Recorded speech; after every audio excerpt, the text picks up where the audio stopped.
is the beginning of 2022, and that means it's time for me to go ahead and tell you guys what were my top 10 favorite movies of 2021.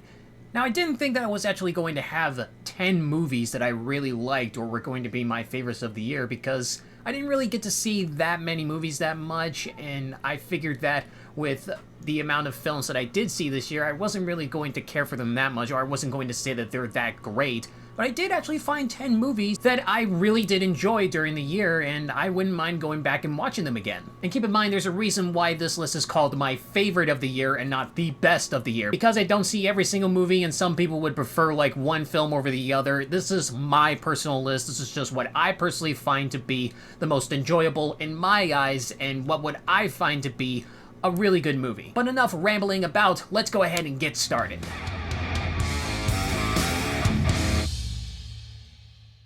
Before we get started running down the list, I'd like to go ahead and name some honorable mentions that could have made it on the list, but didn't, unfortunately. Disney's Luca. It's a very cute movie. I don't think that it's getting enough love as it should have gotten. It would have made it on the list, but I find 10 other movies to be better. Malganat. It's a movie directed from James Wan, I think. It's a horror movie, and I thought that the first two acts were like just average, but when it came to the third act, the movie started to become really fun. Godzilla vs. Kong. It's pretty much the best movie in the monster universe. Seeing a movie that has Godzilla vs. King Kong gives me exactly what I want. No Time to Die. I don't find this movie to be as excellent as Casino Royale or Skyfall. I just think that it's a pretty good send-off for what Daniel Craig has brought to the character of James Bond. In the Heights, probably the best musical of the year other than Encanto, which also should be an honorable mention as well. It's a really good movie. I didn't think I would like it that much, but when I saw it on HBO Max, I had a pretty good time. And lastly, Free Guy. Probably the funniest movie of the year. Ryan Reynolds doing his typical shtick. I think that the story in here is pretty engaging, and all the stuff that they did with what it's like for a character like this to be in a simulation and realizing that he is in an actual simulation. I didn't think I would laugh as much as I thought I would. And that's it for the honorable mentions. Now let's go ahead and get started with the actual list, starting with number 10.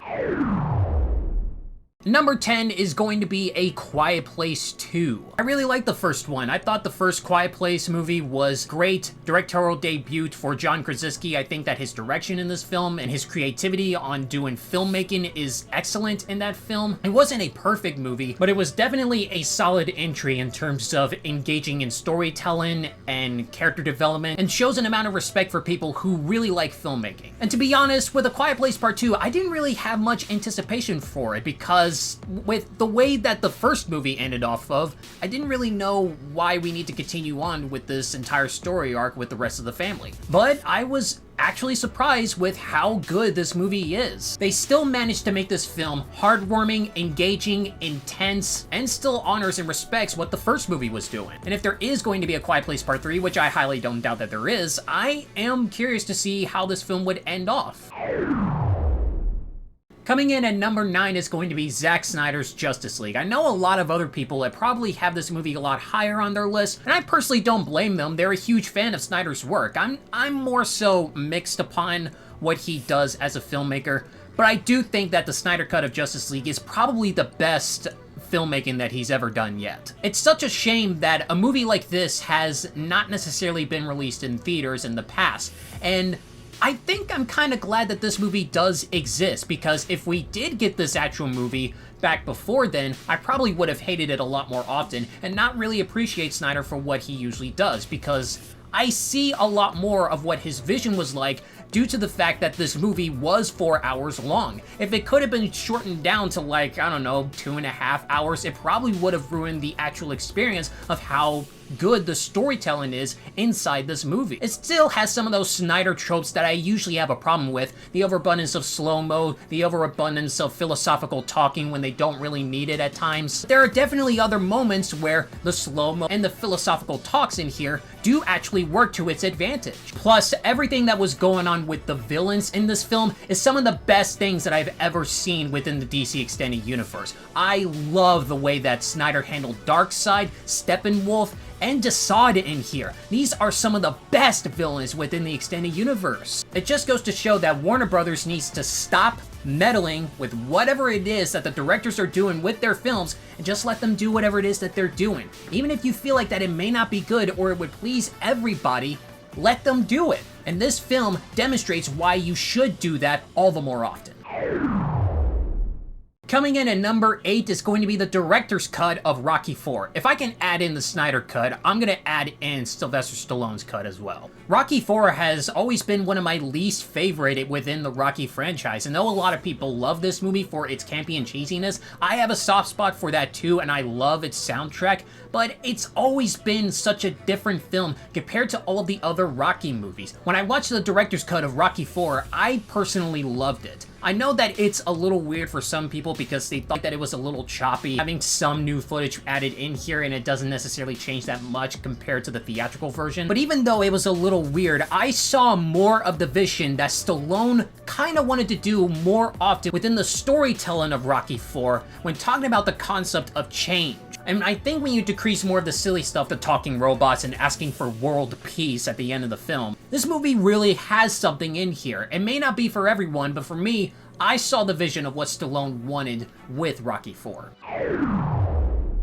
Coming in at number 7 is going to be The Last Duel, a brand new Ridley Scott film. I'm not a huge fan of Ridley Scott's movies. I think that he can be like on and off for me occasionally, but this movie is probably one of the best films that he's done yet. I personally would choose this film over Gladiator in my honest opinion. Matt Damon and Ben Affleck just proved once again that these two know how to write a film. The screenplay in here is just fantastic. The story structure is just great. I think it's super smart to have the audience members get cognitive dissonance when figuring out who is actually telling the truth and whether or not you should believe in them or not. And there's great character analysis when discovering more and more layers about who these people are and what they actually are like. The acting in here is fantastic. I think everybody in here just nails it. The set designs and the production, I haven't seen something like this set in this type of era in like a long time. And Ridley Scott did a great job on taking me back to where I can feel like I'm in this kind of era again. I think that this film was just great.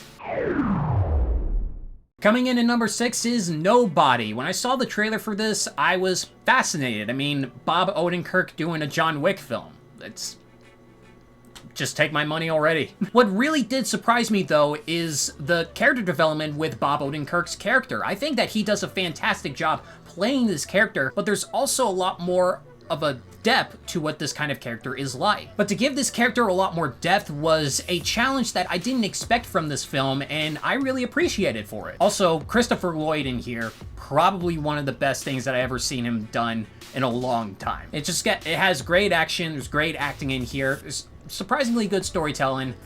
It's my kind of movie. I really liked it.